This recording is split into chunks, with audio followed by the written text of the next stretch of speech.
Hi, everyone. I'm Lisa D'Amico, the curator at the Art Gallery at the Rockefeller State Park Preserve. And I have the pleasure today of speaking to artist Myrna Richards, who is in our current exhibit. Welcome, Myrna. Thank you. Myrna, I really enjoy your subject matter, and I really found your style of painting fascinating. It's what I would call very painterly. Can you tell me, have you always painted like this, or did it come through through the years, through your experiences? Well, I started out, I'm self taught, so I did a lot of copying of other people's types and styles until I really realized that I just have to do what I'm doing. And just, I started to really enjoy color and the different layering. And by experimenting with all those kinds of things, it kind of evolved into the style that I have now. It's beautiful. One of the most striking pieces in your works in the exhibit is the horse. Thank you. Where did that come from? What triggered the inspiration behind this work? I've always had a love for horses, and I did one piece, and I really wanted to experiment with more texture. So that's when I started working on that piece. And for me, horses are just signs of freedom and beauty and every beautiful thing. So I was really excited to do that horse, and I've done a couple since. Your color palette in these pieces are all very similar. Is that intentional or is that just happen organically? That's happening organically. I find that I'm really drawn to certain you see they're really colorful, really rich colors, and I just tend to be drawn to them, even when my source might be a little different. Um, I'm drawn to the deeper colors, but I think that's because I'm really trying to get a vibration.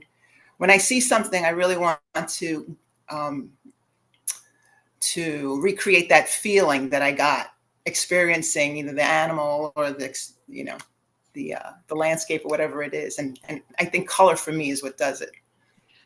I couldn't agree with you more. And I really like your perspective on each of the animals in the exhibit.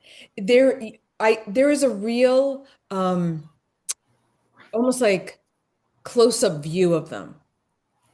Is that your typical style? Yes, it is. I really, there's something about the eyes of any creature that just attracts me. Even in the rooster, which the eye is very small, but I just feel like it's so direct. You still are drawn to his eye, and it just gives so much information to us as to the character and the uh, the being itself that I think that's why I tend to hone in on that. What comes first in terms of inspiration?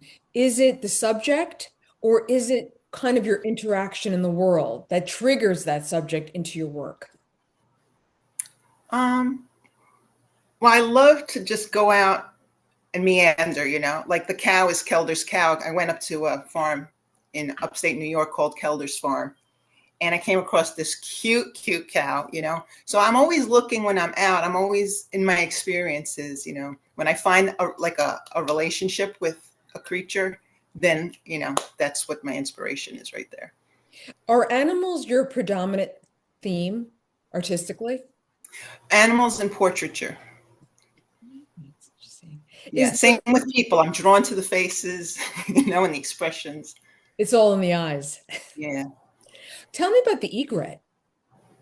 The egret was on a trip in Florida, and it was funny because we were able to literally walk as close as you see it, as you can imagine yourself standing there, is as close as I was to it.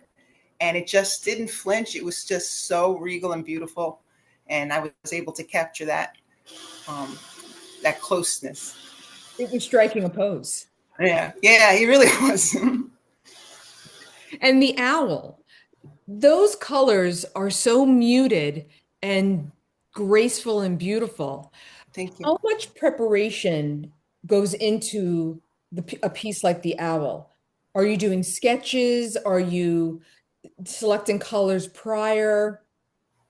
Um, I wanted to get a sense of the environment for the owl. So those colors, I wanted something that would look snowy and soft. So I was drawn to that palette. But what my process really is to sketch it out first, and do like a sample, and test my colors and see if I feel like I'm in the right place for the feeling I want to get. And then I'll go to the bigger canvas and do the sketch and then go with it. And sometimes it changes between, what I first thought I was going to see and what ended up happening. But for that one, I really wanted to get the softness because of the snow and the environment. I thought that would capture that the best.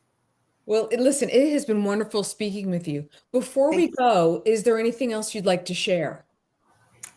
Um, no, just that art, for me is so uplifting and so inspiring and so necessary for our beings as people, and I'm so happy to be able to share these portraits with you and with others, and I hope everyone enjoys them.